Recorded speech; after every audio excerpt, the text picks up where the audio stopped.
I want to call to order the Tuesday, October 25th meeting of the Health and Education Committee.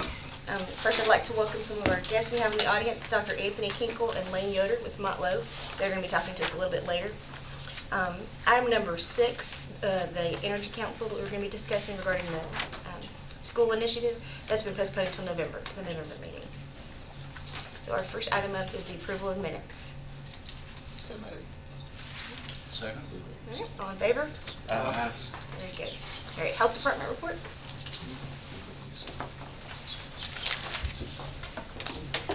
Good evening. So I bring to you our September report and numbers. Just a couple of things on our community outreach. We just finished a fun project we've been doing with the city schools this time on Farm to Table grant that they received. And it's just about teaching the kids how to grow the vegetables, chop and cut up the vegetables, prepare them, cook meals. And they call it Chef's Academy, and there's a chef in charge of it, and he's teaching them how to cook and enjoy broccoli and all kinds of fun stuff. And then I got to be chosen to be one of the judges for the cook-off, so that was fun. Boy, those little 5th graders can cook. I'm telling you, it was good food that they fixed, grilled chicken and asparagus and broccoli and all kinds of interesting things. So a fun way to get our kids eating healthier, taking things back to their family and saying, hey, let's try this. We did this, and it was fun and it was good, and those kinds of things, because we know we have a big problem in our community with obesity and also with poor food choices. So it's just a fun way to kind of show them also that, you know, broccoli doesn't come from the grocery store, where it comes from, and the whole steps and all that. So that was an interesting thing. Who are the kids that participated? How were they So selected? yeah, this grant allowed for us to do 3 cycles with 12 kids in each of those. And so the kids wrote essays on why they wanted to be a part of it, and those were judged. And From a classroom just yes. across the county? This was actually with the city. This was a grant that the city did, and they asked us to partner with them on it. And so our teams, our staff, like nutritionists, went out and helped them and made sure they had balance and all that. And then it will rotate to 3 other city schools the next cycle, and then 3 other city schools. So it's an interesting grant that is available through federal funds that bought all the food, paid for the chef's time and that kind of stuff, and their little prizes that they win. The parents come out for the contest and the testing and all that. So it was really a good family community event. I was out at the Lane Agri Park last week, and there was a 4-H cooking program going on for children. These kids were 7, 8, 9 years old, healthy cooking, and they came out to the people in the lobby and stuff and gave out cookies, and the cookies were delicious. and then they told us after reading, well, that's got carrots and broccoli and different stuff, and you couldn't even tell it. I mean, I thought I was eating a sugar cookie, and I said, well, it's so good, I'm going to eat it anyway. You know, full of vegetables, but they're teaching the same type of things to kids, how to cook healthy and eat healthy and things like that. Yes, and then we do adult classes with the farmers market as well, out there helping adults. And we have some diabetes prevention classes that we do as well for adults. We have 2 sets of those classes starting in January, and you don't have to have diabetes. You can just be borderline, or you want to learn more about it or how to prevent. Because a lot of times you go to your doctor and you may hear, you know, you're borderline sugar diabetes, you know, and so you need to start watching these things. So we have a whole class designed around that. We offer it in Smyrna, and we offer it in the Murfreesboro Health Department. So if anybody, you know, on TV is interested in that class, you can call us at the health department at 898-1891, and they'll get you into the class either in Smyrna or in Murfreesboro. And like I said, it's totally free. And we do cooking, we talk a little bit about exercise, we talk a little bit about just how to prevent that from happening. We have a lot of residents in Rutherford County that have diabetes, so it's good to get on the front end of preventing on that as well. We still have the flu shots available, both sites, Monday through Friday, 8 to 4. Those are walk-in, you don't have to have an appointment, just come in and we'll get you your flu shot if you should need it. You need 35 for sliding scale. Yes, that's right. Any questions from Ms. Garrett? tuberculosis testing is way down from last year. Is that Yes, an well, anomaly, or? no, what happens is sometimes we'll have a case somewhere where they have a lot of contacts. Yeah. And so if the case had a large contact at a big church or at a big factory, then that increases the testing that we do, because we'll go out and do what we call targeted testing in those people who could have been in risk. And so we would see more of that last time than this time. So that's sort of where that comes from. Thank you. Mhm. I move to approve the Okay. report. Second. All in favor? Aye. Very good, thank you, ma'am. Can I share one more thing? Please. So we have, the Ruthie Awards that come out every year. So someone nominated the health department for favorite medical facility, and out of 25 facilities, we were in the top 4 finalists. Oh, wow. So I'm rushing off here after this to go to the celebration for that. So I'm kind of excited about that. We've never been nominated, and, It's high that's. praise. Yeah, It is. so I'm excited about that, yeah. But anyways, just wanted to share that. Thank you. And maybe I'll come back next month and say we won. No. I'm just a little competitive. Thank you, guys. Thank you so much. And then ask for money. No. Dana, I'll get with you. All right. Community care report. Do we have anything, Mayor, on community care? Things are going very, very well out there, and there's nothing really to report that, of note, that we're making progress that we're really proud of as far as improving the delivery of quality care out there. Very good. Motion to approve? So many. I wasn't able to be there, so, thanks. We have a motion to approve by Commissioner Phillips. Second. All right. All in favor? Aye. Very good. Who's your second? Jordan? All right, special projects.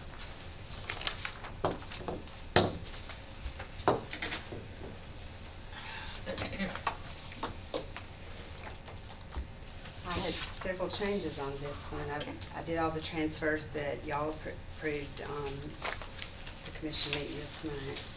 I've amended my budget for David Urey to include the, What page? page 4. To include what you approved, the $2,518,000, and then the $400,000 for the FF&E. I've amended the Smyrna Middle renovation project to $11,700,000. We did a bunch of transfers. We moved from Eagleville Phase 1, we moved $49,768. We moved from the Whitworth Buchanan Annex, $320,078. From the next high school project, we removed $177,158, which makes that project go away. From the future middle school, $300,412, so that project goes away. And then the future elementary school, $73,579. We moved that within all these other projects.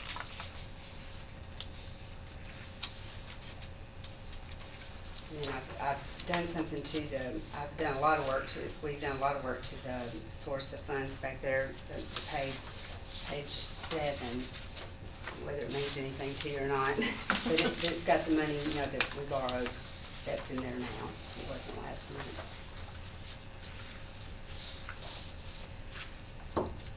Any questions, Ms. Childy? I'll entertain a motion. Motion to approve the report. Second. Very good. All in favor? Aye. Thanks. Thanks, Tracy. School board?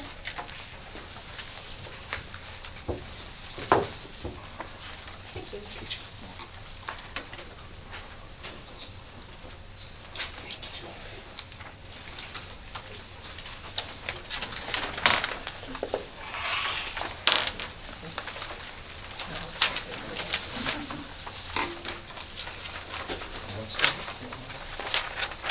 I'll be glad to. First of all, Mr. Odomson, his fault is not being here. He's in a zoning meeting over at Smyrna Middle School tonight, as we're going through the public hearing process for Rocky Fork Middle School zoning. So I just want to Mr. Odom covered these first 3 pages with the board this past week. And these 3 sheets are kind of coordinated with our building plan, as they're broken down into different sections of the county. And it kind of shows us where we have a balance of seat, or if we're in the red on seats, or that type of thing. So if you look at on the first page at southeast schools, you can see that we are 147 seats shy there. And let me just go across the top of the column headings. You have the enrollment as of 10/14/2016. You have the brick and mortar capacity, which is the design capacity of the schools. And this national effective use rate, I've been here before with this, but there's a group of facility engineers that it's an organization, and they meet to determine these, and they take a long list of different factors from schools all over the country, and they compare the number of seats that they can actually use to the capacity, and they come up with a utilization rate. And so these are utilization rates of building for middle schools, for elementary schools, middle schools, and high schools.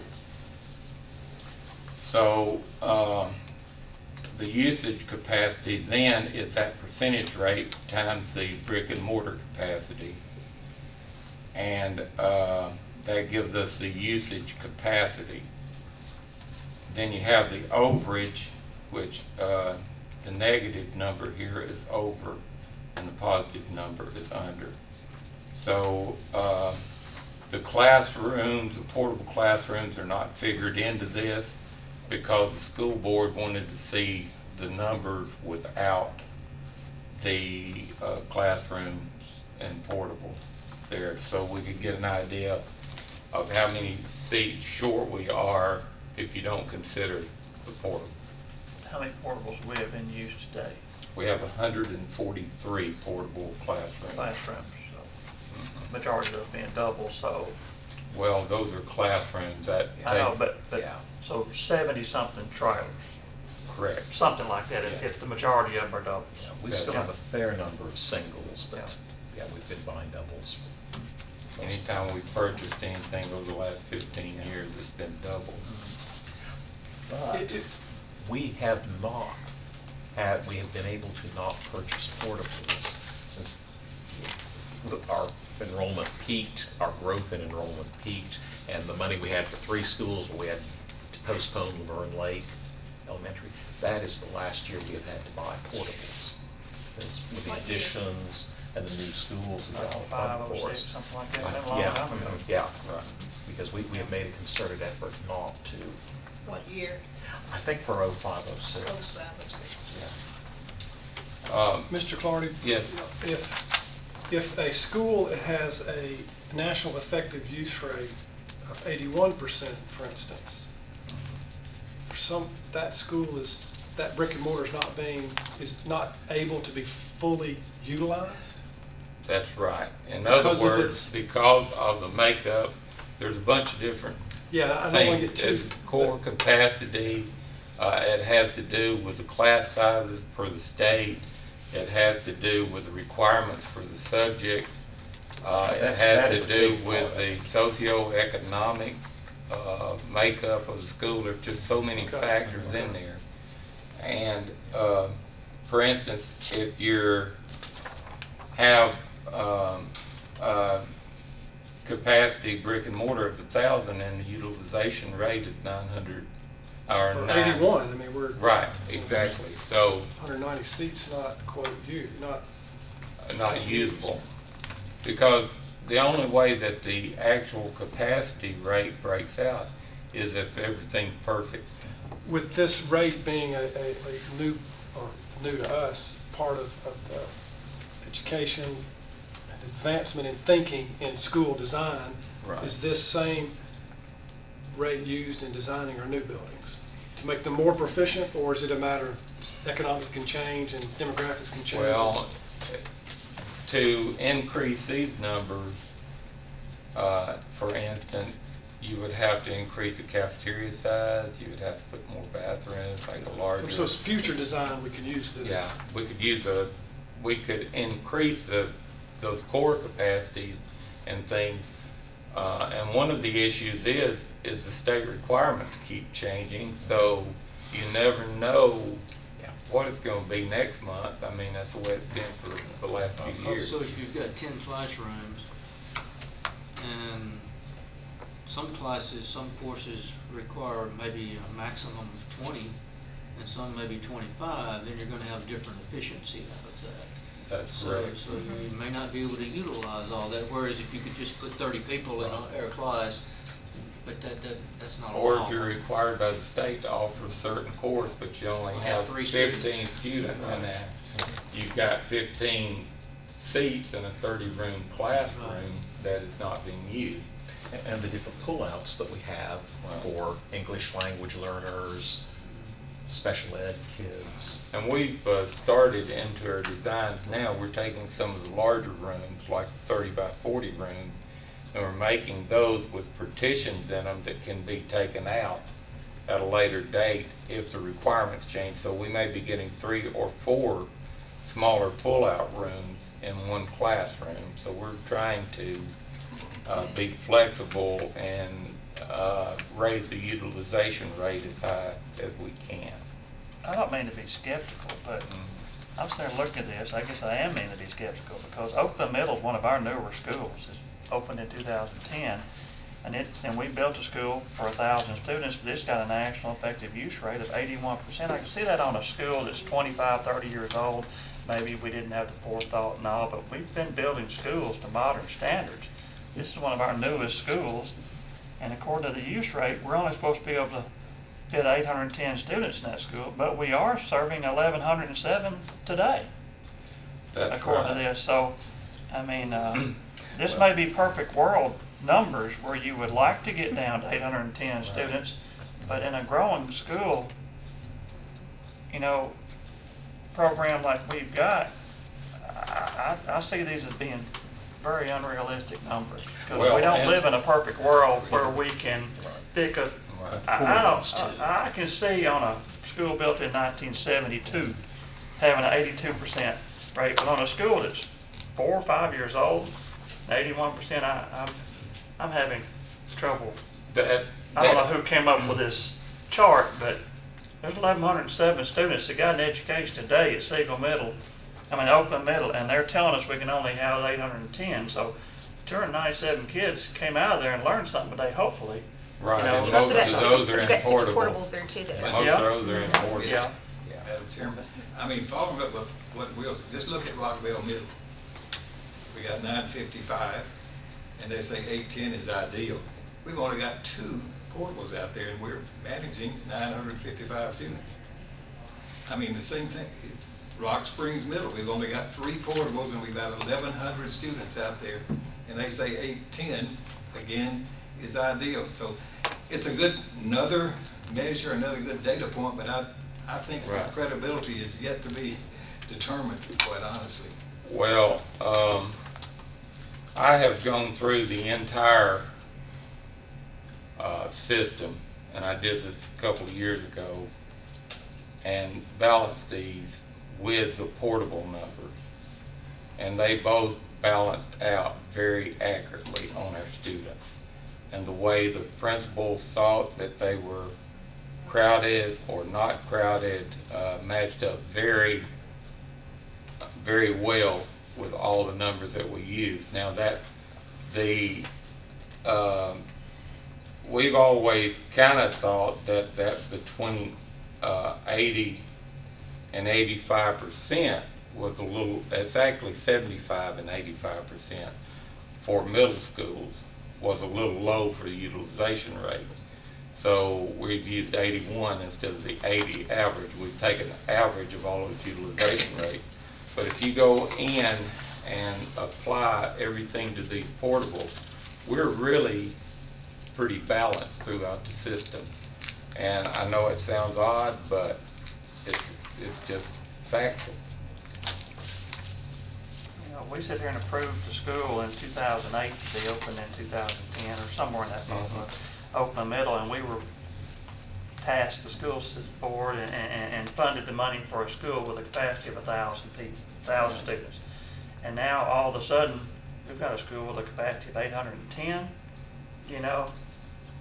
I don't know. I don't think we didn't, that's, I don't know. I have a problem with the new numbers. All of a sudden, we lose, what, 1,100 students capacity or more. I mean, I had no time to do the math and all that, how many students we're losing capacity for theoretically just because of the latest and greatest study that come out. But Could that number at Oakland Middle change if the demographics change and the second language learners change, or It could is it based? all change. So some of this is,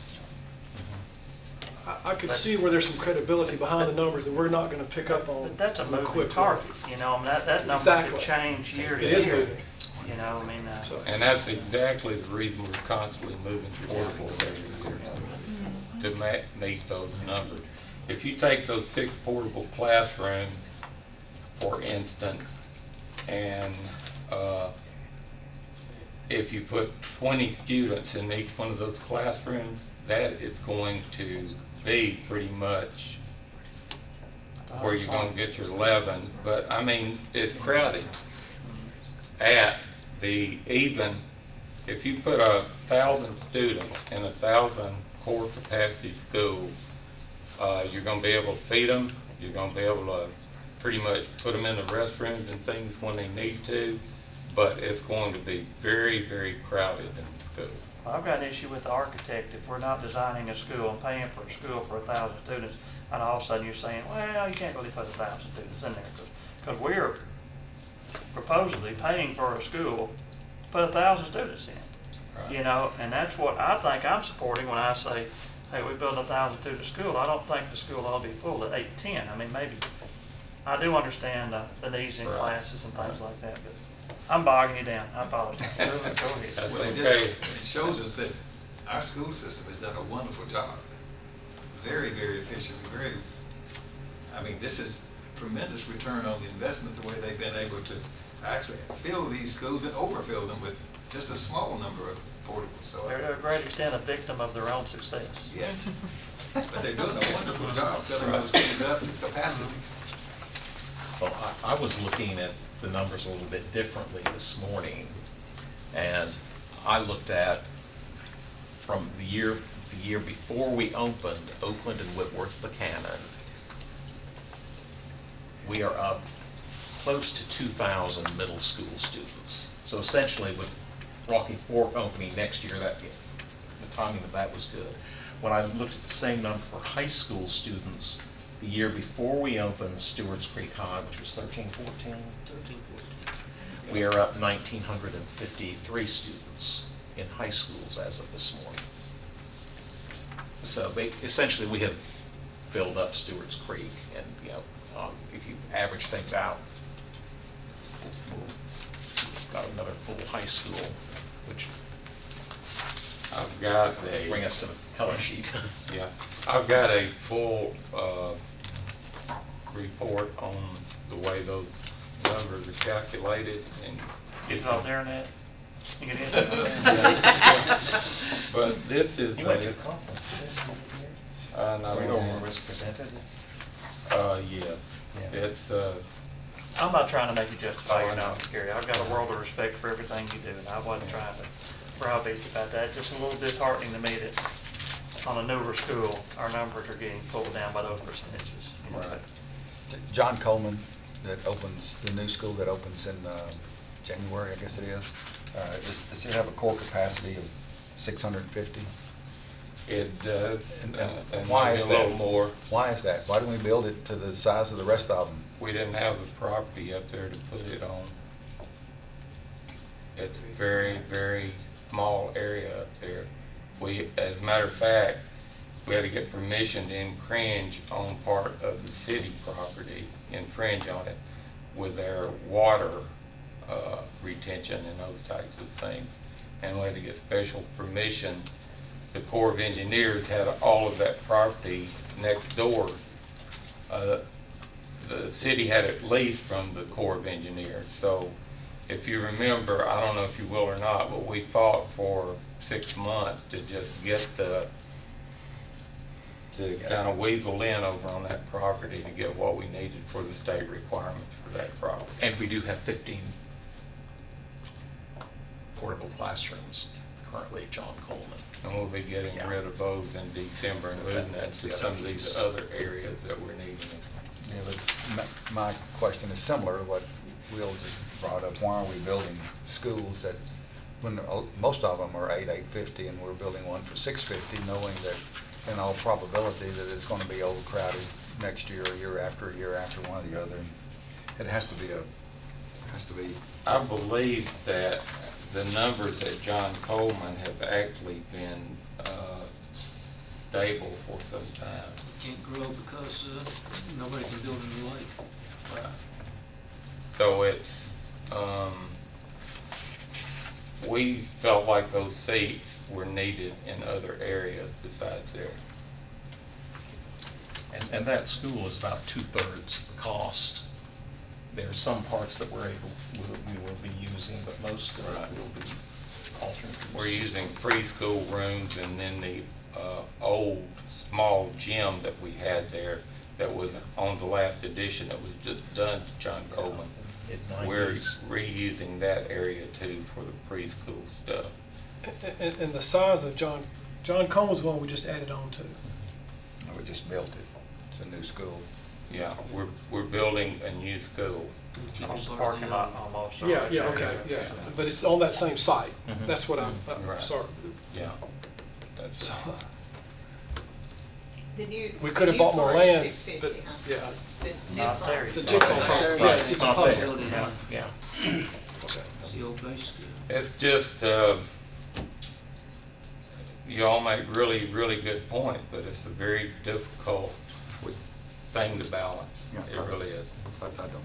And you and the board are balancing that, so I know we're looking over stuff y'all vetted and done due diligence on, and so we trust y'all are. So let's just, let's move just the last sheet as the summary of all of the growth since 2002. The graph or the The spreadsheet? graph. And, for instance, in 2001 and 2, we grew by 1,025 students, which at that time was just over 3%. We've had a couple of down years, 11 and 12, and 14 and 15.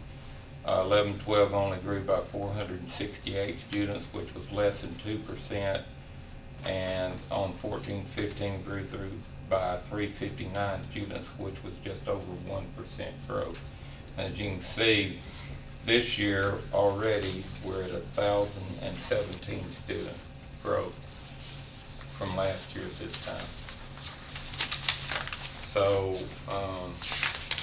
and What was the reason we didn't grow in 14, 15? The city opened Overall Creek Elementary School, and the city went to free lunch. A lot of sixth graders Yeah. didn't come that Yeah. year. right. That's why last year, 15, 16 was a little higher probably. You got those kids as seventh graders.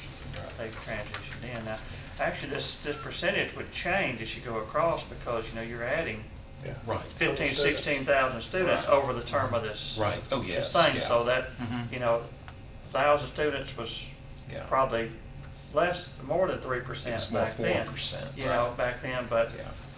that's one of the things. If you hold it 2.5% to 3%, that Yeah. number's still getting bigger yeah, it because is. the baseline is moving upward the whole time. For the Right. first 6 bars on there, we were between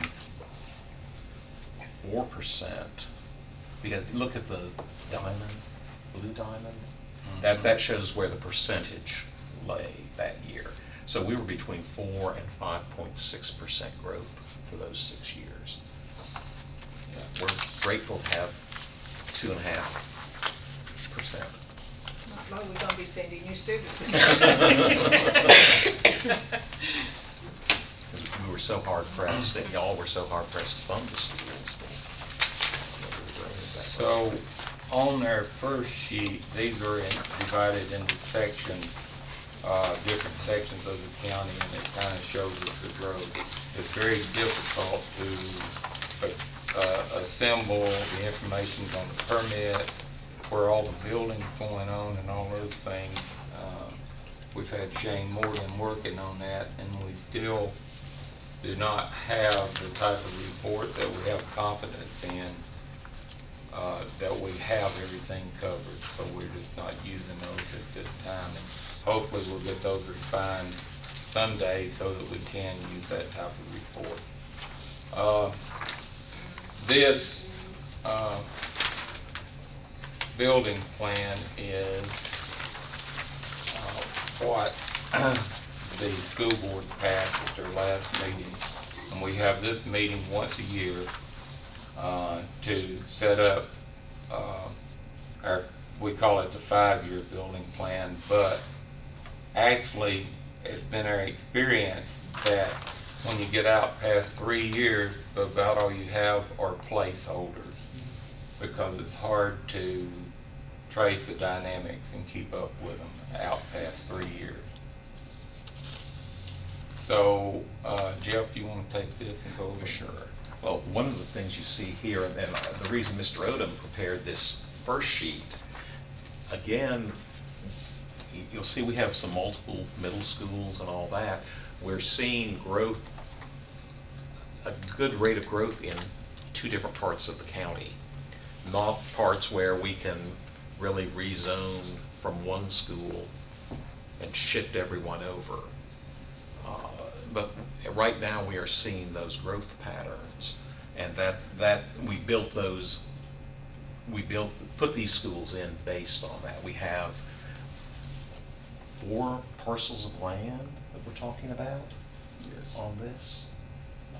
We have had more growth middle and high school in recent years. Some of that is demographics with the downturn in the economy. We expect to have fewer kindergarten, first graders, and we've seen some of that.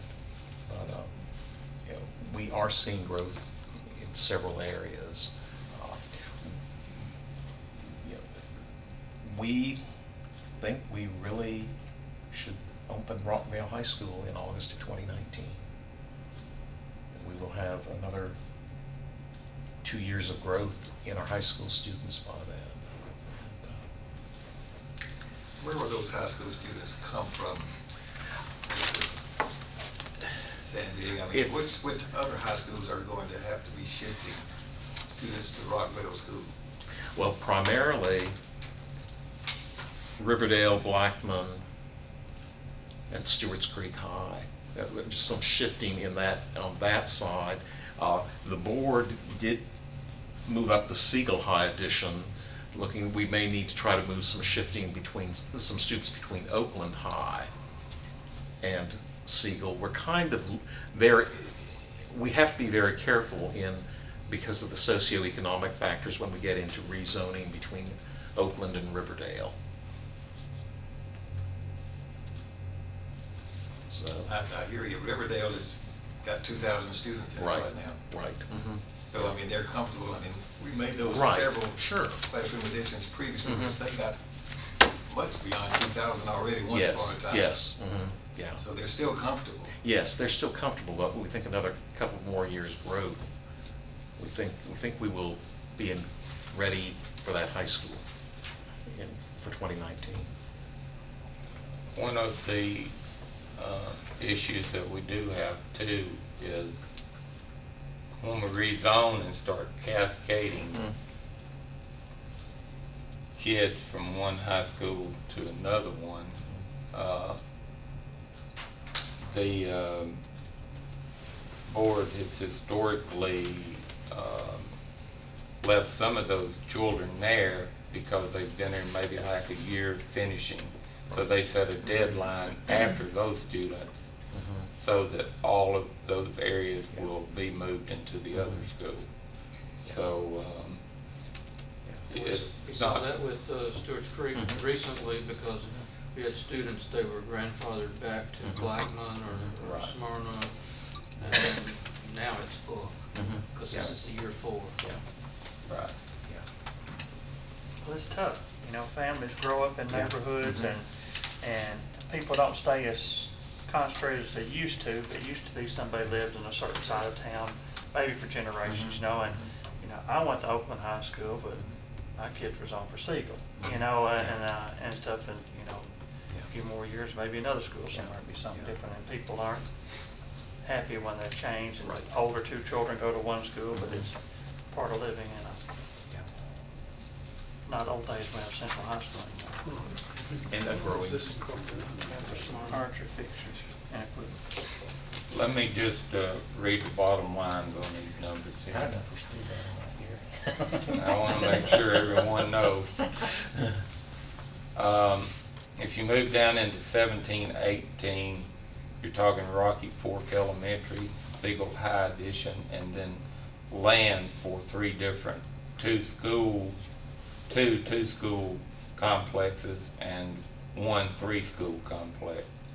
And the total of that is $46,699,000. You say 840 corridor, but that 840 corridor is a long corridor. Where along that corridor are we talking? Well, it will be between, kind of in the Burnt Knob, between Burnt Knob and 840, up toward So Amaville So Road. we're talking Amaville. Yeah, The one Amaville. that's being called Amaville right now, whether it's really Right. Amaville. Right, But in the in that area. western. Yes. There's a 840 corridor. Yes. And then if you move into year 19, which is when the schools will be opening, you have Rockville High School, an elementary school on the south side of Murfreesboro, and then North Veteran Parkway property, buying that for a 2-school complex. And the total of that, because of the $58,970,000 high school, the cost for that year, according to this plan, is $91,370,000.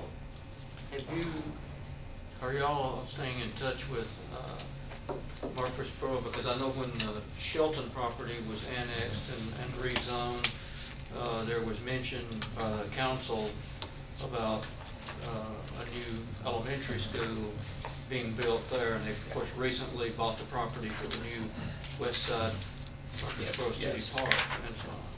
Here's an email from Dr. Gilbert over at the city school. And for next fall, they're planning on adding 10 classrooms at Black Fox. And then 2019, they want to open a new school, which will be an elementary school near Veterans in Armstrong Valley. And then a couple years after that, they'll build another one, maybe in the vicinity of 840 in Veterans. So So that would be the Blackman School. The elementary we've got listed for August of 2019. We see that being probably pretty well outside the city limits On on our side. One of the things that led to that is that development that's been approved basically on the county line. Oh, out Yeah. Garfield. Yeah. Well, more Well, I Midland. voted more- against Staghorn? Yeah. Staghorn? It used to be Staghorn. Out at It's somewhere. Bedford County. Yeah. It'll take 10 years for that to build out, I believe. the Yeah, planning that commission was, said. Yeah. that was 160 structures, I believe, and that's a On the long county building, line. so. Out Yeah, there on County Out there, Yeah. Midland. But or we whatever it is. don't have much capacity at Christiana, 116. Barfield, or Rockville Yeah. Elementary. But, you know, 116 lots, there's been another one approved the same time on Walnut Grove Road, it seems, it's 100 and more lots than that, you know. but- 257. Yeah, I was gonna say it's up to 260. You know, a lot of this, of course, is determined by market. Of course, Because the yes. Shelton property could be a 10-year build out. Yeah. Liberty Station's out in my neighborhood, 700 houses, and they expected an 8-year build out, and it was started in '02 or '03, Yeah. and they're 60% through at the most. You know, stuff. So there are a lot of variables. Oh, yes, yeah. That's Depending why if you got- it's not so easy for your planner to decide exactly. He doesn't know how many houses you're gonna sell. Which lot has permits, which lots don't, Yeah, which just lots local are builders. completely graded. What does that mean? Christian, these initials? Oh, Christiana, Barfield, and Rockvale. Those schools will get relief. Yeah. Then if we move into the August 20 2020 schools opening, that would be 2 middle schools, one at South Veterans Park Way and one on the 231 north side in Murfreesboro on the property that we've already purchased.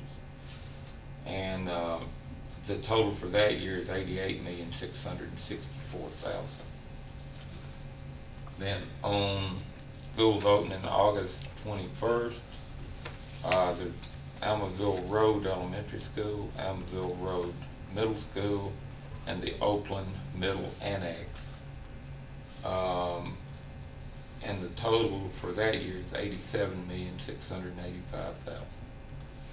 And then the last thing we're showing down there is the Laverne Middle addition in August 22 at $5.2 million.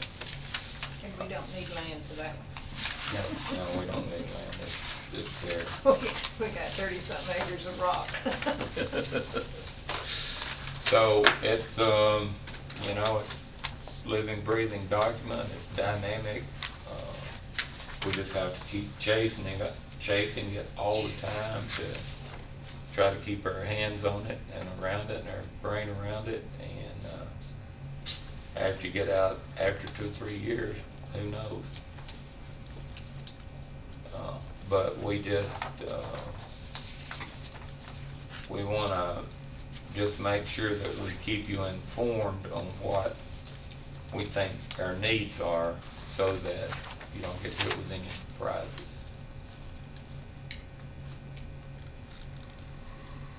I drove up to the Rocky Fork facility Saturday, I believe it was. It's looking good.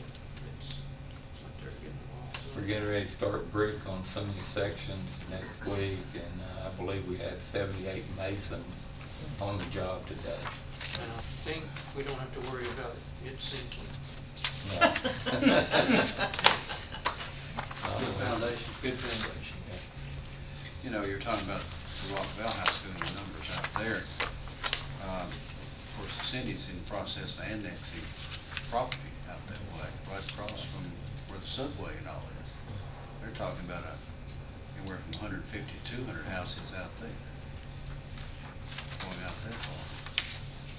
We're currently having a study done on 99 right now to see if we can get that road widened out there in front of those schools, relieve some of that traffic when we get to high school there and put all those extra cars, because you have driving age students, and it's really going to be a difficult situation if we can't do something with it and get the road taken up. Is Smooth moving on the Rocky Fork situation with the new school as far as the road? I don't We see any have, progress.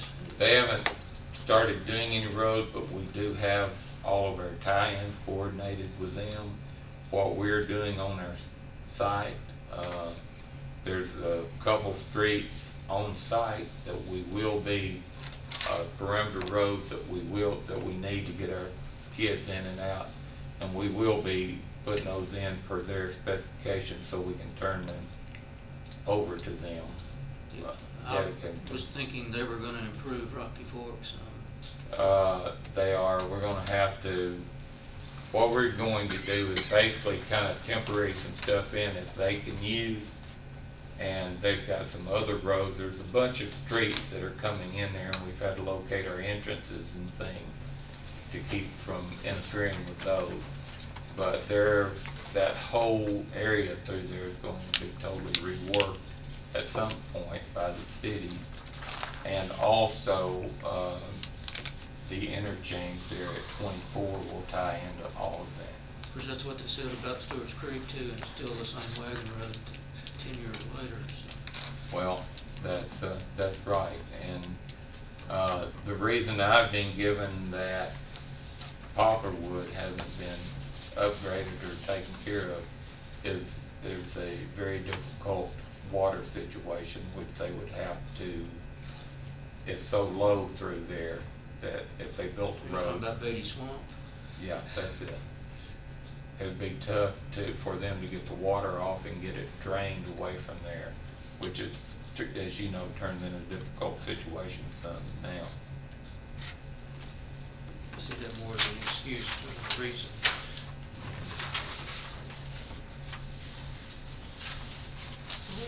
Any questions? This for information only, or we This supposed is, to no, approve this is something? information only today. We just had to digest. We weren't sure the board would approve it, where we'd even have an option to bring it this time. And we do want to take this to finance so they can see it next meeting. Sounds good. Yeah. For information only still? For information only still, unless y'all want to send something forward. And the bad part is, over 4 years, there's $300 million there, ballpark. And that's not the hard part. The hard part is operating these schools after you get them built. You gotta do it out of Yeah. every year's tax dollars, you know, and stuff, so. And that sounds ridiculous to say the 300 million part's the easy side of it, so. We got some real issues ahead And of when us. you get there with that 300 million, there'll be some on the other side of it. Oh, yeah, this doesn't fix the problem. Right. It just Yeah, that's it. keeps pace. Thanks for the effort. You want to Too study long this for them some? days. That's okay. You want a lifetime reading? Pretty dry reading. I Yeah. Read that in the combine. Yeah. Right, so we don't take, do we have a report for you? Or is this, you consider This this your is- report? This Okay. is, we have no amendments or No anything else. Let's treat this as their report, so. I will say they did a wonderful segue into the Motley. Yes, they did. Yes, they did. Beautiful timing. Just save us some money, okay? And they might not. I make a motion to approve the report. All in favor of approving the report? Aye. Any opposed? Very good. Thank you, gentlemen. No, I didn't like it. All right. Dr. Kinkle, Ms. Yoder, National integrity. Commissioner Stevens, if you want to join, you're welcome to. Okay. I'm gonna observe the meeting Okay. for that. You're a meat and potatoes man.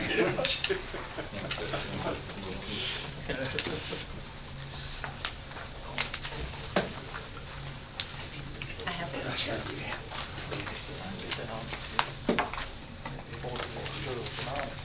Well, Madam Chair and members, thank you so much.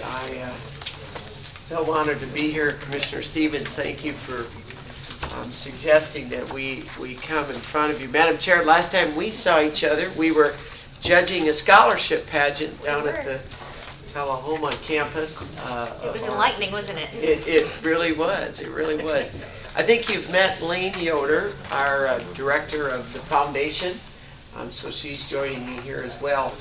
I just want to start by saying you happen to have a campus in your county that is in the top 5 in the United States of America in growth over the last 2 years. In the entire country, the Smyrna campus of Motlow State is the 5th fastest growing in the country. And so I want to walk you through the presentation. Commissioner Stevens says, Mr. President, keep it to 5 minutes. And so but I'll go as fast or slow as you would like me to go. But if you'll turn to that second page, this is kind of an interesting piece of data. The Tennessee Higher Education Commission has a formula of how much space you should have for your students. So on the left there, 2015, we had 45% of the space that we needed to serve your sons and daughters that attend Motlow. or 22 square feet of assignable space per student. We grew this fall dramatically again, and so you can see now we're down to 38% of the space that we need based on the formula by the Tennessee Higher Education, or now we're down to 18 square feet of assignable space per student. And compare that to my Moore County campus down in Tullahoma. They have 132 square feet per campus. Commissioners, I will say to you, I'm not aware of any campus in the state of Tennessee that is this crowded. I'm not personally aware. Now, these are numbers by the THEC, not our numbers. Roughly, they say you need 48 square feet per student. That's the formula. So that's current conditions right now. It's not even looking at growth. If you go to the next page, I'll start to show a little bit of, and I'm sure you've seen these statistics. This was done by the University of Tennessee Center for Business and Economic Research, and it shows the 11 counties that Motlow State serves. And the M there, the little M's that you see, is where we have a campus. So you can see the one in Moore County, Tullahoma. We have a campus down there at Fayetteville. We have one over at McMinnville. And then, of course, the one up at Smyrna. And the darker the arrows, the faster the population growth. And I'm sure your eyes have just gone to Rutherford County. You can clearly see in our service region, the demographers are projecting a growth rate of 2.8%. And you can see it sort of slides over there to Franklin, too. I mean, I think we all know that's the fertile crescent of growth. So they're projecting 97,000 new residents between now and 2025, which used to sound like a long ways away, but is only 9 years from now. Of that, we pulled out all the folks. The U.S. Census Bureau says that 24% of that will be under the age of 18. So just pull that out, because I wanted to show you how many adults we're talking about. We're talking about 72,000 adults. And of that, our going rate is roughly 1%. 1% of your constituents will come to Motlow. So that means if we do nothing, if we don't add any programs, do absolutely nothing, 730 adults will show up at our door at already the most crowded campus in the state. Now let's look at high school students to dovetail on my colleagues back there. And I was listening to the dollar amounts they're requesting. I think I underballed it, Commissioner Stevens, I think. But here is the projections that Superintendent, our Director Odom and his staff, and by the way, I think the world of Don Odom. I think you are extraordinarily blessed to have him. And so you can see the projections all the way out to 2025 of the number of folks in the Rutherford County school systems. The data shows that about 7.5% of those students are seniors. So if you look at 2025, 7.5% of that 55,000 is roughly, and I can't recall, I think it's 4,000. Of that, our data shows we get 21% of the seniors that graduate from Rutherford County schools, we get 21% come to Motlow. So if you do all that, up at the top, that shows we're going to get 895 more seniors that graduate from your high schools coming to Motlow State. Okay, now these are very conservative numbers. I wanted to make sure I didn't blow smoke at you. I'm a former state senator, so I know the tough decisions you all have to make. So I'm trying to be as realistic as I can. So that's on the high school side. So you've got adults in high school. On the next page, it shows when we add them together. And I put the 4 campuses to show you what has happened. You can see Fayetteville, very small. Not a lot of growth. That's in the yellow at the bottom, or orange, I guess. Purple is McMinnville, a slight tick up, but still fairly small. Look at Moore County. That was always the, quote, main campus. We don't call it the main campus anymore. Because look what happened in 2014. Smyrna became the largest campus. And look what happens when you add what you just heard, the high school seniors and the adults. Look what happens to our growth curve. It goes off the charts. My friends, that's the magnitude that is facing Motlow State. If you go to the next page, I wanted to show you, because I know you represent the taxpayers of your county very well. You didn't project 2025 for the other three campuses? We didn't have the numbers yet, but I will tell you that this fall, the Moore County campus was flat in enrollment.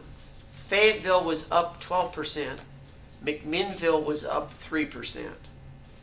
So we haven't projected out those numbers, but I'll predict to you they're nowhere near what Smyrna's growth rate is. And I'll have those numbers in the future. I just wanted to tailor it to Smyrna tonight. The next page is on our Smyrna campus, where are those people coming from? Because obviously you're going to want, if we're asking the taxpayers of Rutherford County to help, you're going to want to make sure it's your taxpayers. So you can see there this fall, these are the numbers from this fall, 80% of the students that went to that campus at Smyrna were domiciled in Rutherford County. The next largest group you can see was from Davidson County. We got about 5% that crossed the line. And third was, it looks like Wilson County. Now that's not a bad thing, because I'll submit to you that when those Davidson folks drive over here, they're buying gas in Rutherford County. They may be buying groceries in Rutherford County. And they're certainly eating in Rutherford County, because we don't have any food service at Motlow State at our campus. So that's not necessarily a bad thing, but the vast majority of our students at the Smyrna campus are your constituents. On the next page, I've tried to calculate for you the economic impact of having Motlow State in your county.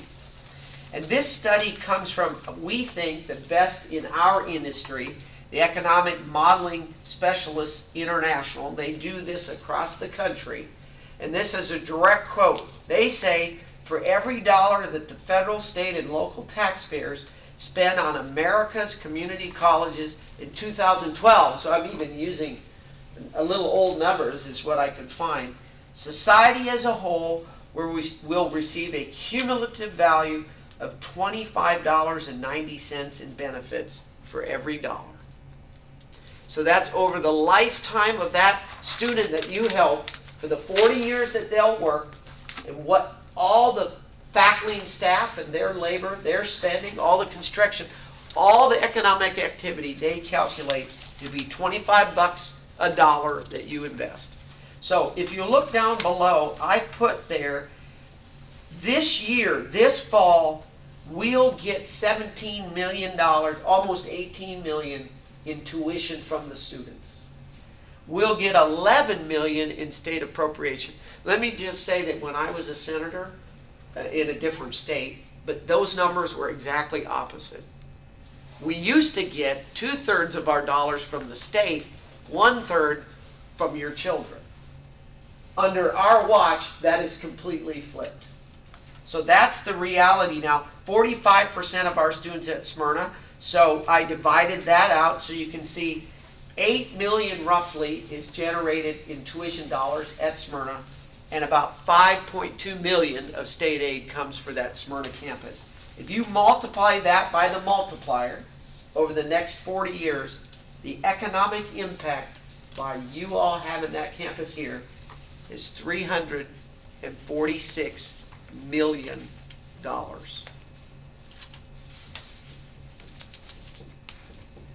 So on the next page, what does the new building look like? So this is a schematic of our current Smyrna campus. We currently have building 1 and 2. That's what's there now.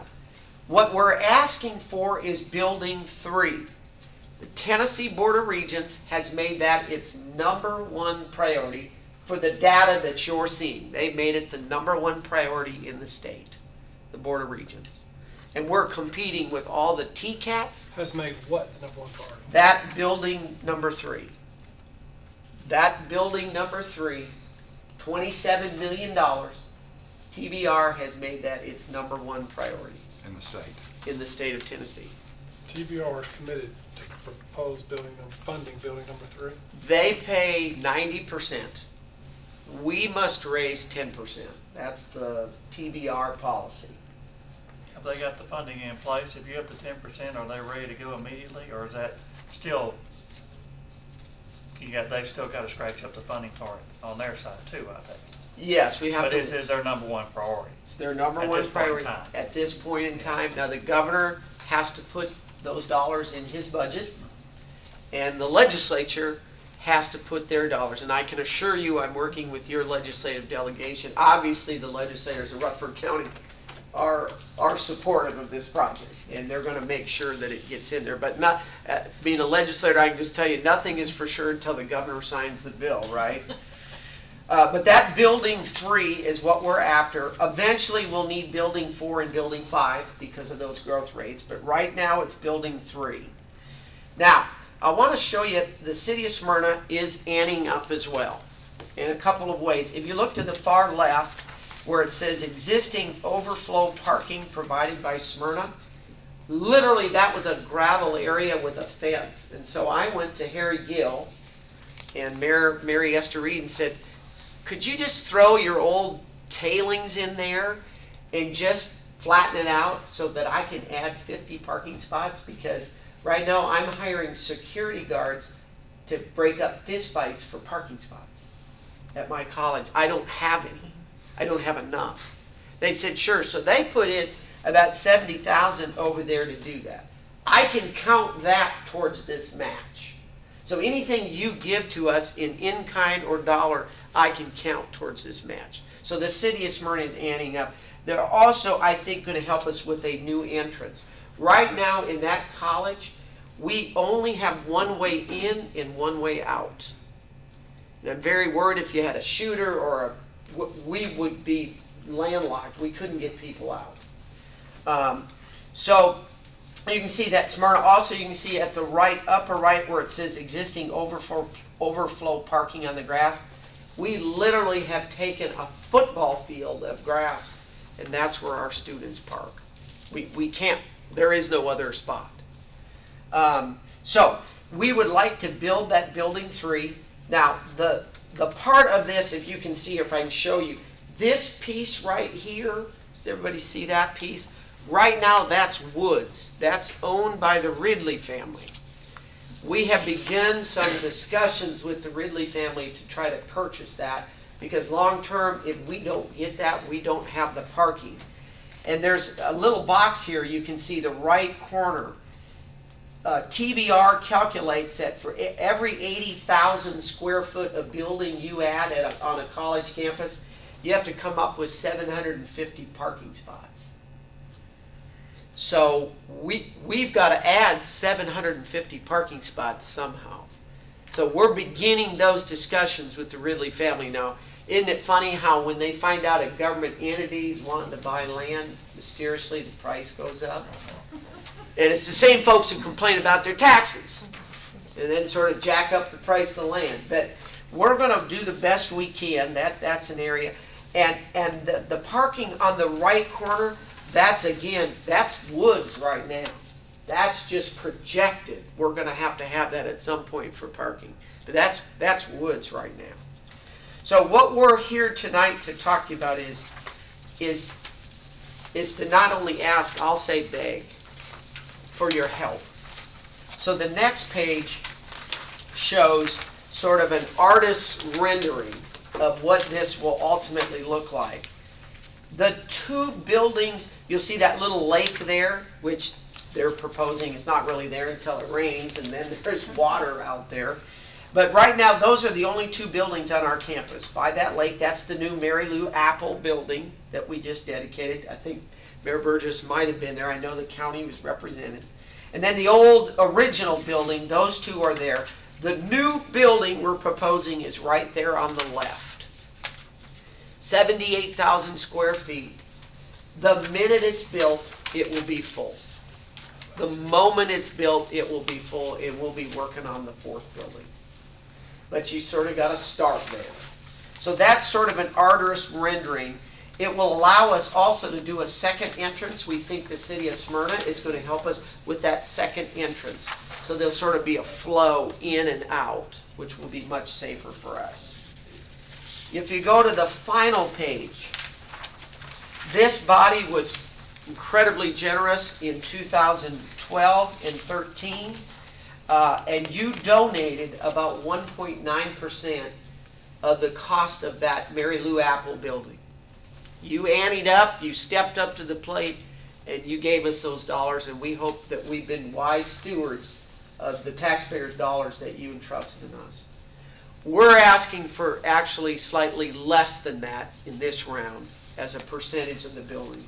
We're asking if you can donate 1.5% of the cost of that new building in your county, the fastest growing institution, 3rd fastest in the United States of America. That's $200,000 in fiscal year 18 and $200,000 in fiscal year 19. We wanted to give you some time to plan. We recognize you're already in this year's budget. And so I understand, government budgeting. But that's what I'm here to ask you for. That's the data. I can't lay it out any simpler than that. What's the total cost of the new building? $27.1 million. I was using my calculator, I couldn't come up with it. I just maybe don't know, just Yeah. challenged, I'm not sure. 28 million, did you say? $27.1 million. That's $350 a square foot. Yeah. We're building county schools for 150 or less. And we are at the mercy of, Mayor, we're at the mercy of the TBR engineers and consultants, and they're the ones that do all the estimates. And that's the number. Now, if we can build, obviously we can get built that cheaper, we will. I mean, obviously, but I'm required to use their experts. I understand. I wish I could get your expert for 150 square foot, but He's that's. sitting right there. Does he work cheap? Does he work cheap? He's expensive. And we don't loan him out. That's right. So that's what the Board of Regents is telling us. I sure hope it's not that expensive. But I understand that. That's why out here in Middle, I was on the committee when we built the dairy. It cost $10 million for that, and we had to follow their direction. We had to put in a firewall for the cows. yeah. Yeah, Chairman, would it's, it be in order to ask the mayor to join us at the table and maybe Absolutely. ask for his recommendation or thoughts on this? This is the first time the mayor's hearing it as well, but yeah, if you've got anything you'd love to share, Mayor, we'd love to hear it. While the mayor's looking up, I'd just like to say that This is my first go around on seeing this request, but listen, I want to bring you up to date on where we've been. Building number 1, which was before I was here, some of you we gave $400,000 then. And we just, this 1.9% was $100,000 twice, so that was $200,000 more. So this is going to be $400,000 more dollars on your 1.5% at the 18 million or whatever it was. No, 27 million, excuse me. Here's the thing, this is important. This needs to be done. And Mr. Sandvik back here knows our relationship with the state of Tennessee on the BEP formula. They tell us how many positions we can have and how much they're going to pay for out of the BEP. They tell us what the average salary is that they're going to pay us through the BEP for our teachers. The county has to subsidize the shortfall in the number of positions and the salaries that we have to pay.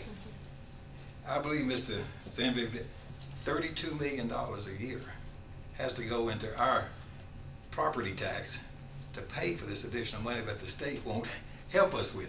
So it's really, really hard for me, and I'm pontificating here, to really get excited about something that's so very, very much needed when the state of Tennessee, with mega millions of dollars in surplus, will fully fund your need.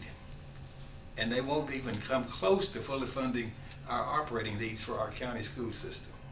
So that's where I am. We could come up with $400,000 somewhere.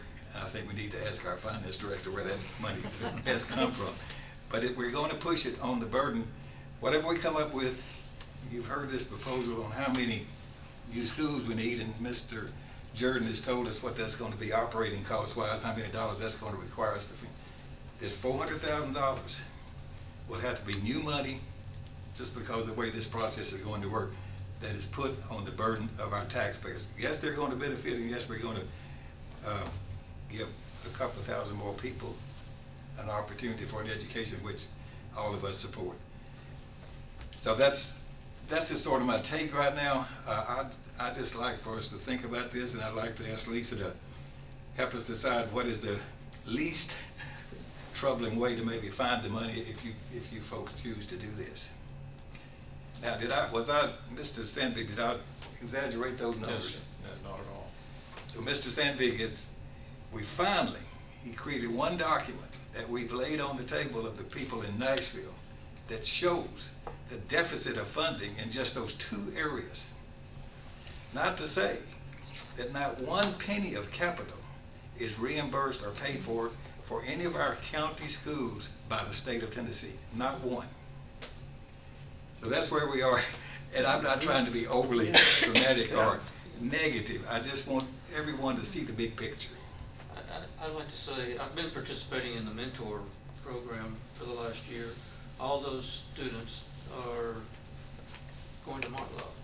They all came from Rutherford County schools. In fact, they all came from a school behind my house. Was recently at a meeting at one of the high schools, and only 1/3 of my mentors showed up. But if that was anywhere near the case with the rest of them, that particular cafeteria was packed with mentors and mentorees. It had a lot of students. Those students are going, the student has a choice. Yes, they can go somewhere else, but as was pointed out, those students are staying home. They're working, spending, and so on in Rutherford County for the most part. I mean, I think the number you quoted is 80% of them. Yep. But that is, I wholeheartedly agree with the mayor. A suggestion: have every last one of your students write their state, write the governor's office, write the board of regents, and write their state representatives and senators, and see if we can't get some of this changed. We see a lot of activism for a lot of times for wrong things on the part of students, but to me, that's one of the things that I don't know how you could say it's wrong. They're fighting for their education, and so I may suffer some comments from that, but I think it's, look, those students are adults. They vote. Let their voice be known that they want an education and they want the state to help fund this and not put it off on their mom and dad who's in terms of paying local taxes, and not put it off on us as a body. So. Dr. Kinkle, can you share some of the other sources that you're looking at for funding? Because I know it's not just us. Yeah, no, so City of Smyrna, and then private donations. Lane and I are hitting every philanthropic organization. We're going to do a fundraiser at Smyrna City Hall June 24th. We are tapping some large donor. I mean, we're going if we cannot raise the 10%, that building won't be built. And those students will go to the other counties. And that's the bottom line. Mayor, listen to you, and I couldn't agree with you more. I may need to come out of retirement and run again for Senate. I mean, down here. Because in my home state of Minnesota, we didn't have to ask local government for this. The state paid all of the capital projects. And so I wasn't used to coming to ask you, and so I really understand the tough decisions, and I'm sorry I have to do this I know up you there, have to. and you and I are on the same wave on this, and I couldn't agree with you more. I just have got to raise this money. We wanted to be reasonable. We thought 400,000 was what was reasonable. We'll ask probably more than that from Smyrna, and then private sources. We have to raise this. And the college, and I will say under my stewardship, I've put away money in a reserve fund. So the college is going to ante up its resources as well. In fact, frankly, the majority of this will probably come from the backs of students that we have saved and set aside.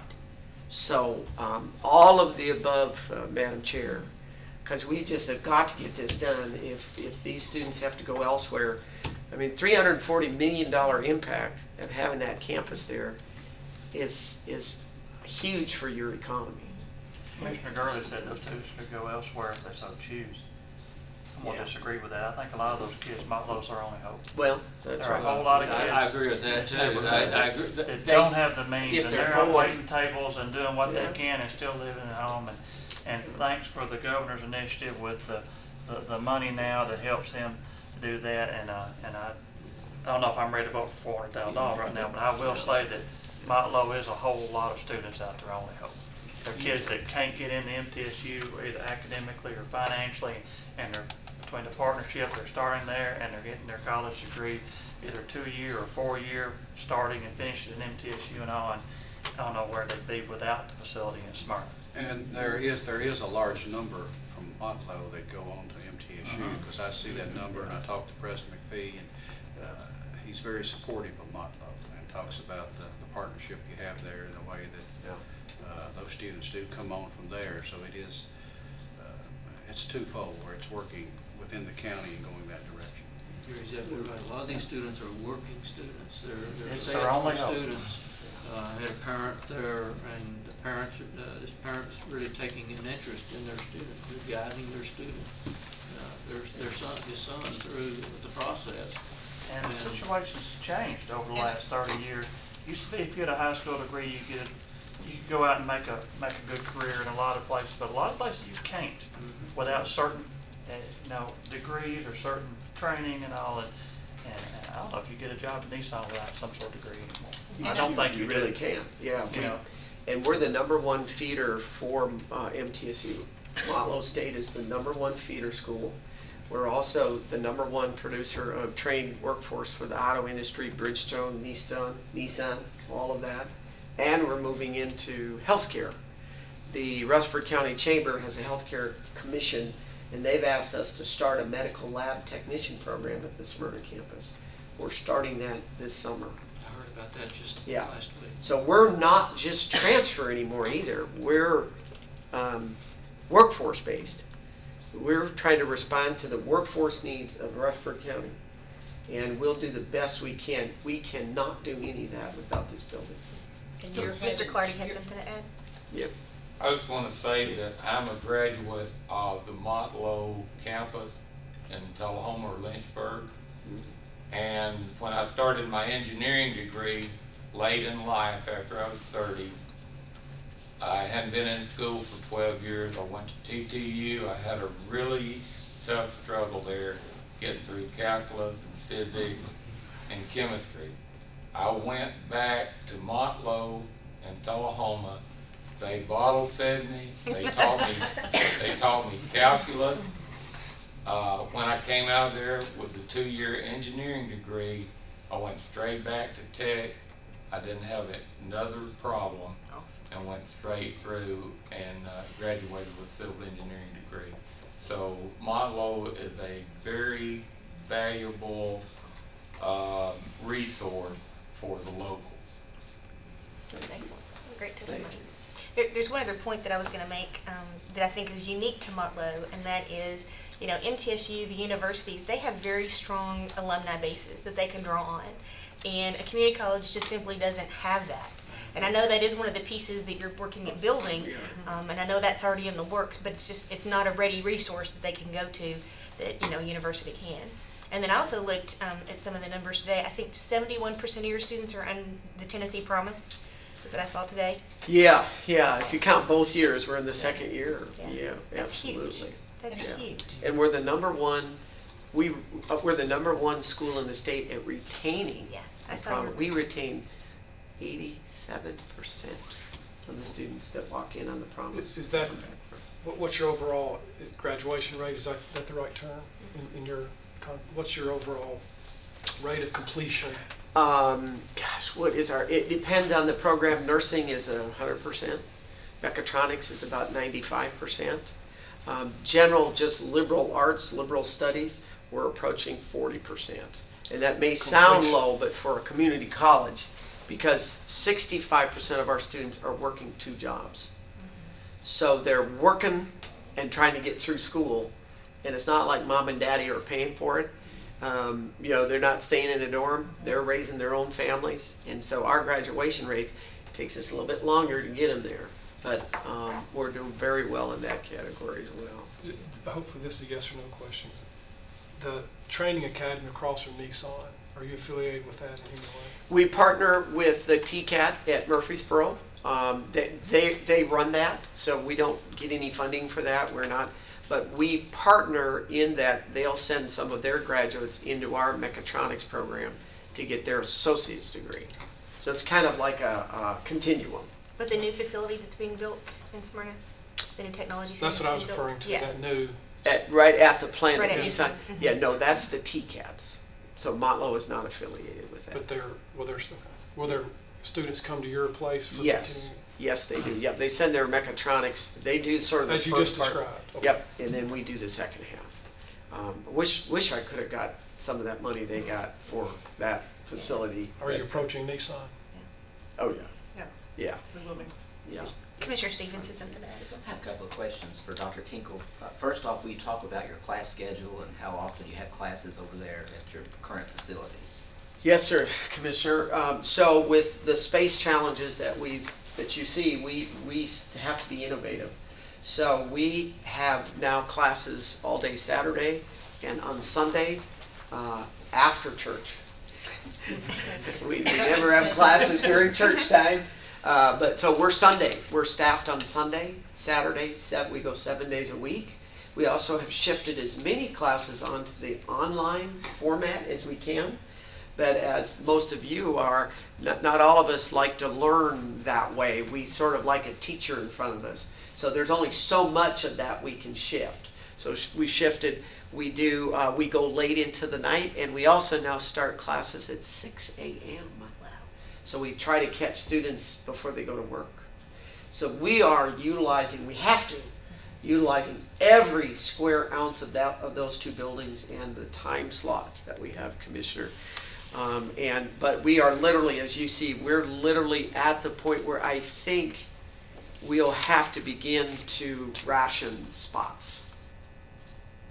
And how do you do that? Yeah. MTSU, we've had all this growth in Rutherford County. MTSU's enrollment has not increased in 4 or 5 or 6 years. I mean, it's just flat. So somehow they've had to ration and, reduce the number of people that they're accepting. So have they done that through a Has MTSU done selective? some of that through academic standards? Yeah, that's what I'm saying. I mean, Because the scores I got when I went there, I couldn't even get into that personally. so they've changed academic standards. And Yeah. is there, how would you limit enrollment? I don't know the answer to that. We're an open institution. We have to be open to every Tennessee resident if they have a high school diploma or a GED. So I don't know what we would do. So these colleges, there's no way for them to raise their academic standards necessarily. We could not.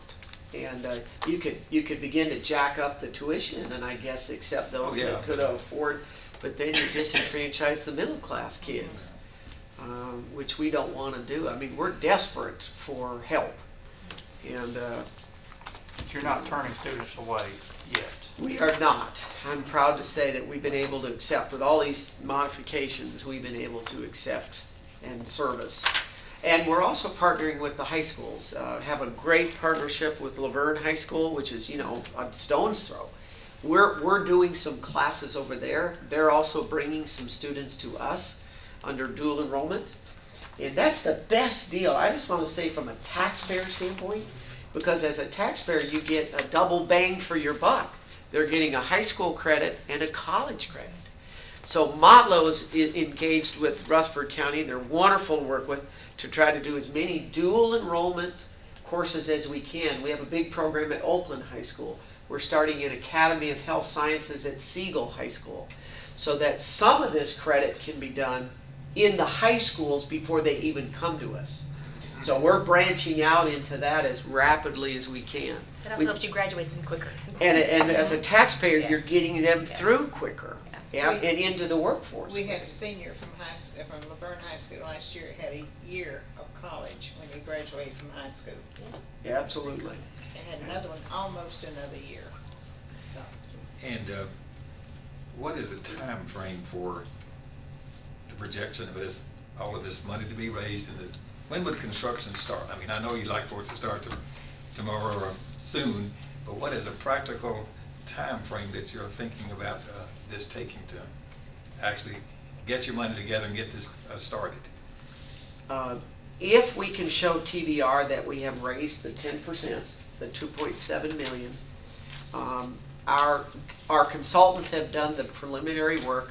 We're in the process of selecting a designer, an architect, and it looks like on the very fast track, if the governor puts it in his budget and the legislature approves it, then next summer we can begin the work, and it will take roughly a year.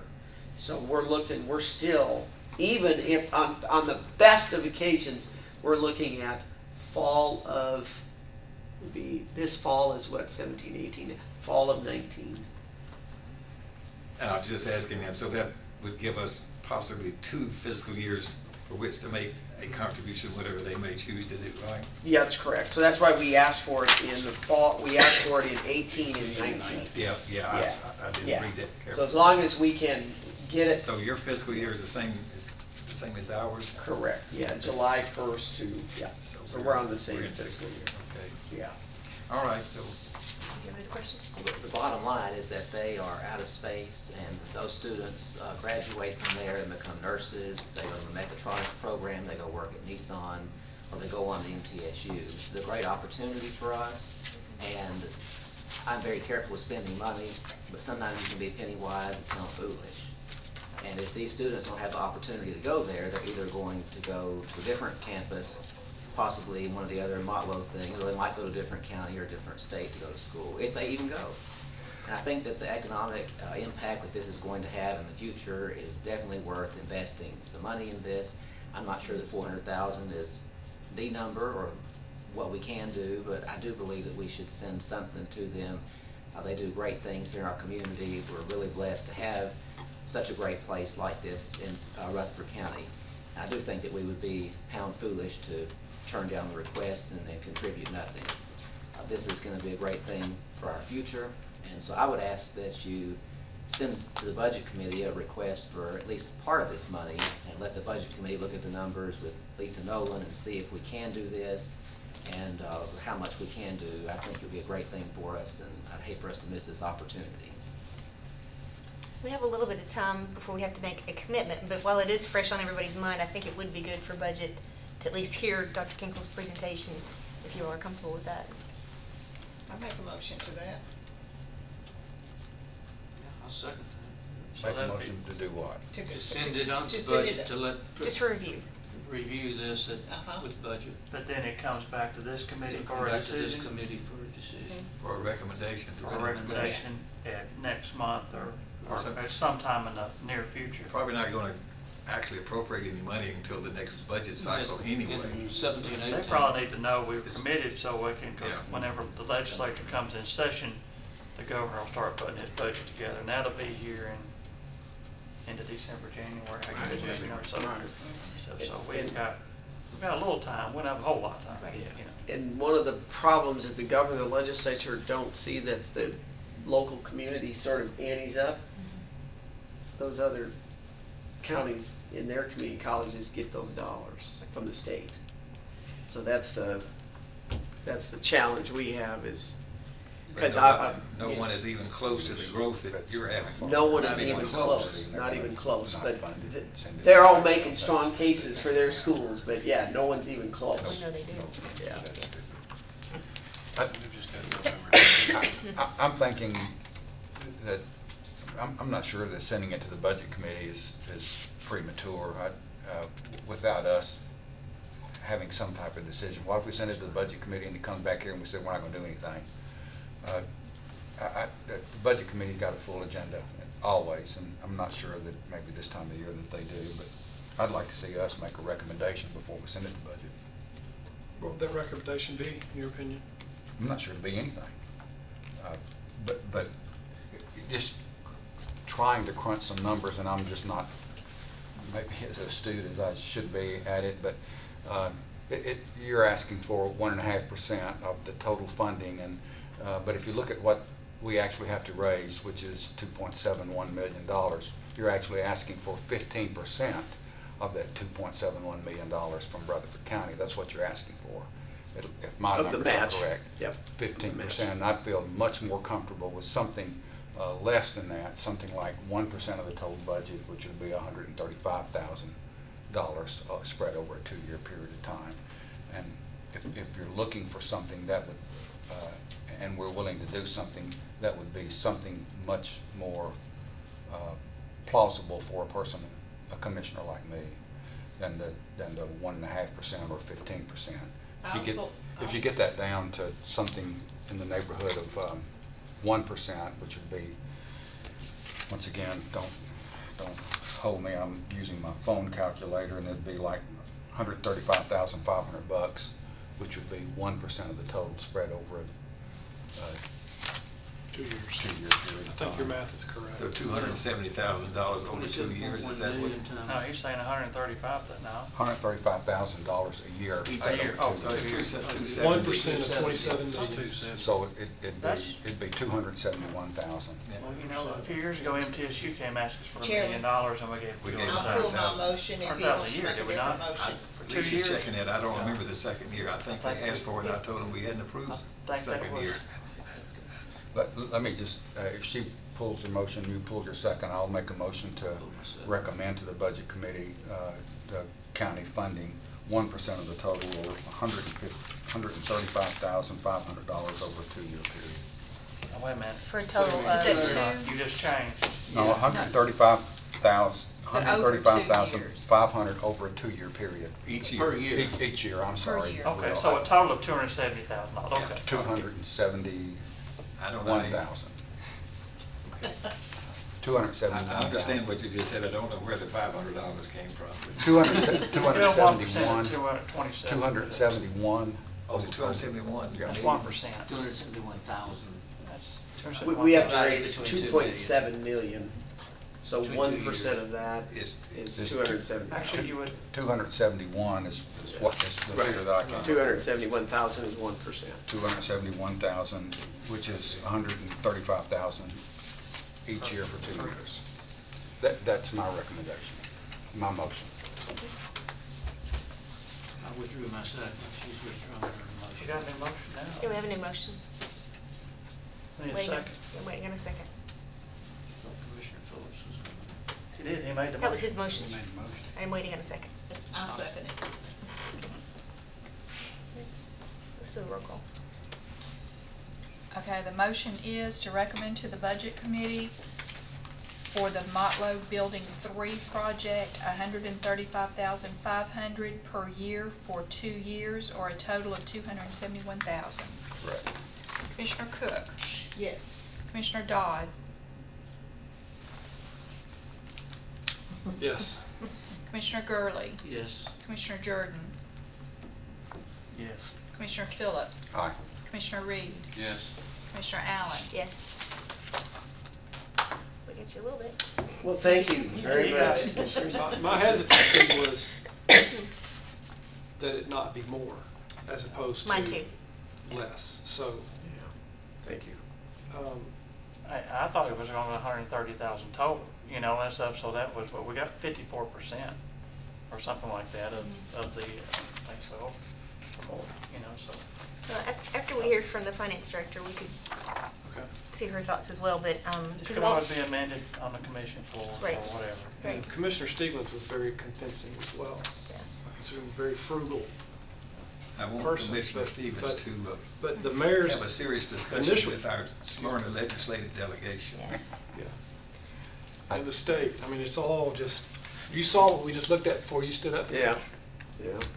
What bothers me is the same thing that bothers Mayor Burgess, at least from what I'm hearing him say, that if this is such a need and it's the #1 priority in the state, and blah, blah, blah, and if you don't raise $2.71 million, we're not gonna fund it. The biggest need in the state, and they say they won't fund it, they'll spend the money someplace else, which is the most idiotic thing one of the most over idiotic things I've $700 ever million heard. in reserves. They did the same thing with MTSU on the science building. Yes, and they had to raise a lot more than that. It was a percentage, but it was of a $100 million project or whatever. What is eight? He has a lot bigger project, and they had Yeah. to raise $80-something billion. But if we could even just do a third year at the 135, if we felt that palatable, that would get us to 405. That would get you to the number you want. It would just take us one extra year to get there. That's fine with us, because then we can still show the regions that it's The there. commitment. You can spread that over 3 years, that's correct. But I really appreciate the support. I know you have tough budget decisions.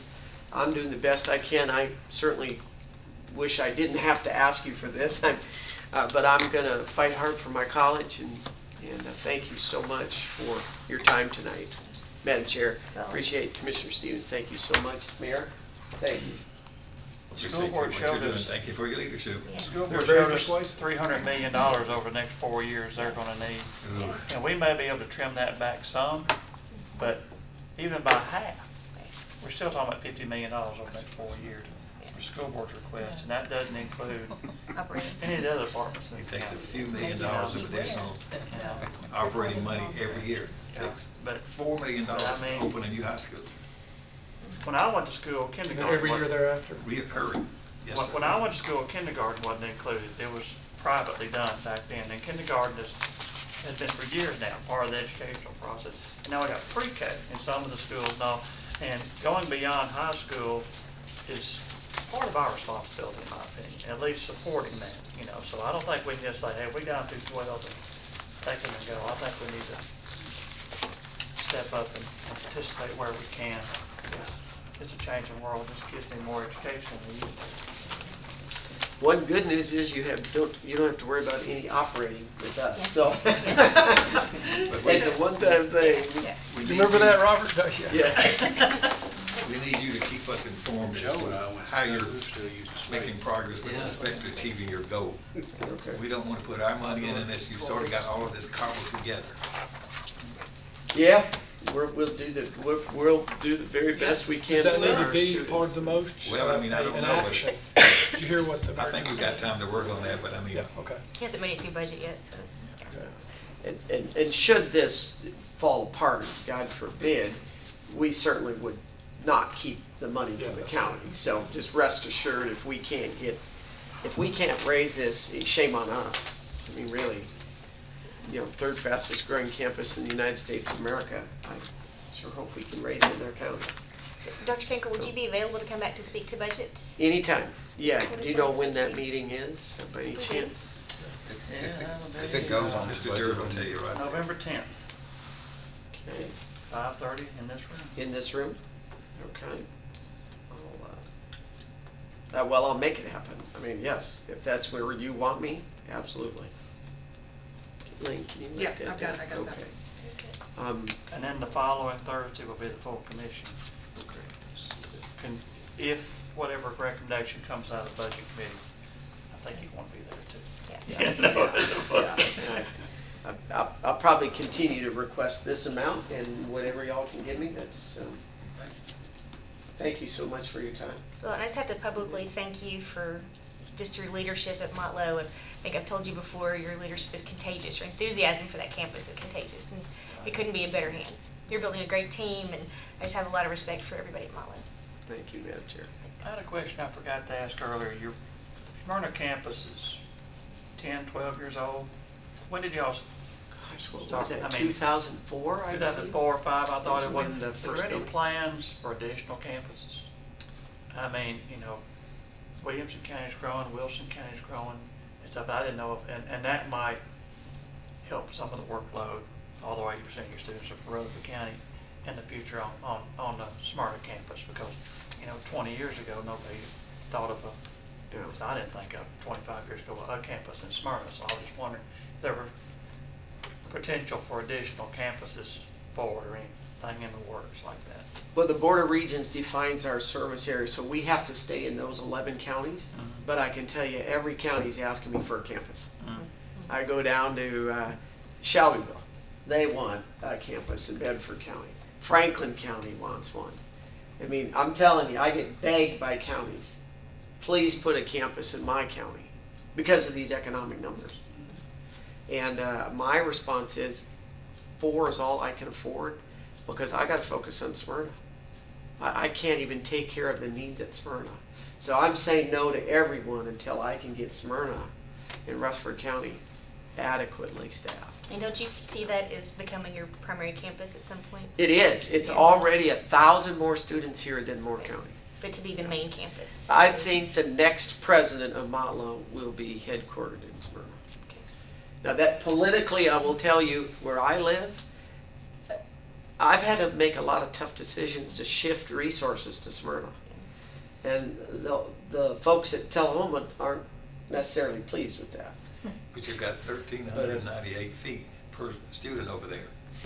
It's 132 But we square can't feet. move into this square feet. I know. I wish I could move the parking and everything from there. It's a beautiful campus. It's a beautiful campus, but the growth is here, and I have to lead, and sometimes that's not popular, We know. but as you all know. Thank you so much for your time. I appreciate the hard decisions you have to make, and I appreciate what you do for our county. Thank you very Thank you, much. Commissioners. Thank you. Is there any more business for this committee? If not, we stand adjourned. Kevin,